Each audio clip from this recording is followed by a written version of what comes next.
Init. Hanggang ngayon, pawisig ka pa din, ano? Oo nga, sobra nga eh. So, sino na nagpupunas ng pawis mo nung nag-break tayo? Yan eh. Joke lang. Joke. Sino? Ano? Bakit? Next mo siya? Hindi. Ano hindi? Oo daw. Medyo matagal din bago kami nag-break. Yeah. Oo. Ba't kayo nag-break? Cheat. Ano? Hindi ba? Eh, pero kasalanan ko naman talaga. Oo. Mabilis kasi ako maniwala sa mga kwento eh.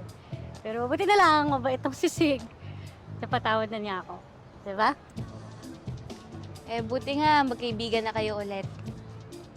Tara na, maghanap na ulit tayo. Ano na?